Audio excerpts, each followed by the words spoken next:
بسم اللہ الرحمن الرحیم۔ سامعین، خواجہ آصف کہتا ہے کہ سلطان محمود غزنوی ایک چور تھا، ڈکیت تھا، زانی تھا، بہت برا آدمی تھا، وہ مسلمانوں کا ہیرو نہیں تھا۔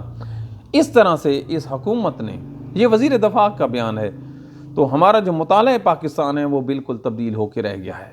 ہمیں کیا پڑھایا گیا تھا کہ وہ مسلمانوں کا ہیرو تھا، تو پھر سب سے پہلے مسلمانوں کو چاہیے کہ وہ شاہی مسجد کے ساتھ ایک قبر پڑی ہے، ایک مزار ہے، وہ ہے علامہ اقبال کا، پوری قوم ادھر جائے اور علامہ اقبال کو جھوٹا کہے۔ کیوں؟ یہ علامہ اقبال ہی تھا جس نے اپنی شاعری میں سلطان محمود غزنوی کی نہ صرف تعریف کی بلکہ اسے مسلمانوں کا ایک لیڈر اور ایک بے مثال جرنیل گردانا۔ علامہ اقبال جب افغانستان جاتا ہے، وہ نادر بادشاہ سے ملتا ہے، تو اس کے بعد وہ خواہش کا اظہار کرتا ہے کہ اس نے سلطان محمود غزنوی کے مزار پہ جانا ہے۔ وہ مزار پہ جاتا ہے، فاتحہ خوانی کرتا ہے اور اپنی شاعری میں اس کو خراج تحسین پیش کرتا ہے۔ یہ علامہ اقبال کی جو اقوال ہیں اس کی تعلیم کا ہی حصہ ہے کہ ہمارے جو میزائل ہیں، جس کو ہم گردانتے ہیں اپنا ڈیفنس، جو فرسٹ ڈیفنس، یہ جو دوسروں پہ دھاگ بٹھاتا ہے، ہمارے میزائل جو ہیں ان کے نام بھی غوری ہیں، غزنوی ہیں، اور ہم ان پہ ناز کرتے ہیں۔ ہمارے کئی بچوں کے نام غزنوی اس لیے رکھے گئے کہ ہم انہیں مسلمانوں کا لیڈر مانتے ہیں، لیکن آج ہمیں معلوم ہوا کہ ہندو صحیح کہتے تھے۔ ہندو کیا کہتے ہیں کہ جو سلطان محمود غزنوی تھا وہ اتنا بد کردار اور گھٹیا آدمی تھا کہ جس نے محض پیسے اور عورتوں کے لیے ہندوستان پہ حملہ کیا، سومناتھ کے مندر ڈھائے۔ تو پھر اب کتنے سالوں بعد ہمارے وزیر دفاع اور موجودہ حکومت کو علم ہوا کہ ہندو صحیح کہتے تھے۔ کوئی بات دور نہیں، کل کلاں کو یہ پاکستان کی تقسیم جو ہے اس کو بھی کہیں گے کہ یہ غلط ہوئی ہے۔ محمد علی جناح غلط تھا، اصل میں غلط یہ نہیں ہے، یہ بالکل ہی آری شخصیت ہے۔ ان لوگوں کو جو سمجھ ہے وہ صرف یہ ہے کہ عمران خان کو گالیاں کس طرح دینی ہیں، پی ٹی آئی کی عورتوں کو اٹھانا کس طرح ہے، پی ٹی آئی کی لوگوں پہ تشدد کس طرح کرنا ہے۔ انہوں نے صبح کا ناشتہ، دوپہر کا کھانا اور رات کا کھانا اور سونے سے پہلے عمران خان اور پی ٹی آئی کو گالیاں ضرور دینی ہیں۔ یہ ان کا کل کائنات ہے، یہ ان کی کل ایجوکیشن ہے، وگرنہ ان کا کوئی تعلق واسطہ نہیں ہے۔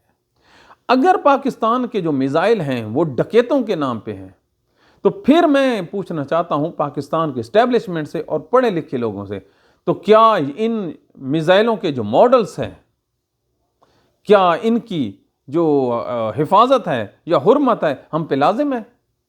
ہم کیوں کریں جی؟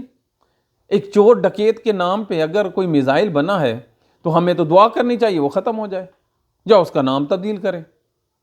یہ ہے ملک کا وزیر دفاع، کتنا گر گئے ہیں۔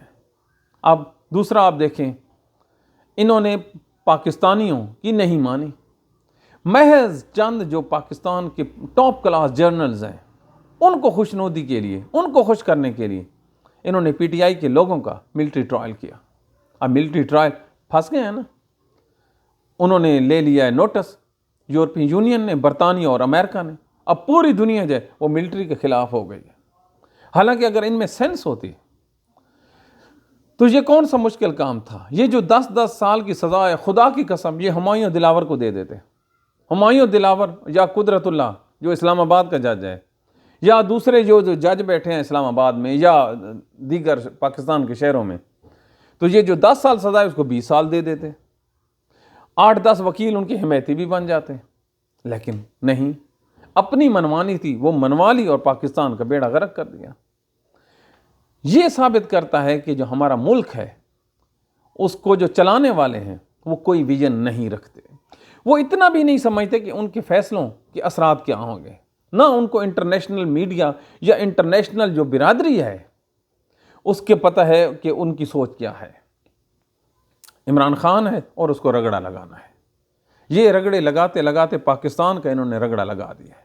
اب ہور چوپو، یہ ہے پاکستان کے حالات۔ یہ جو بیان بازی کر رہے ہیں یہ دراصل فرسٹریشن میں کر رہے ہیں۔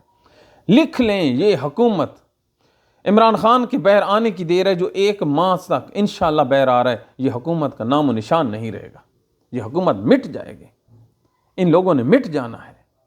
یہ پاکستان کے حالات ہیں۔ پاکستانیوں، اللہ تعالیٰ سے دعا کرو کہ یہ جو رجیم ہے، یا اللہ تعالیٰ اس کو تبدیل کر دے، یا ان کو کوئی تھوڑی سی ہدایت دے جو کہ ان کو نہیں ملنے۔ اپنی دعاؤں میں یاد رکھیے۔ Thank you very much.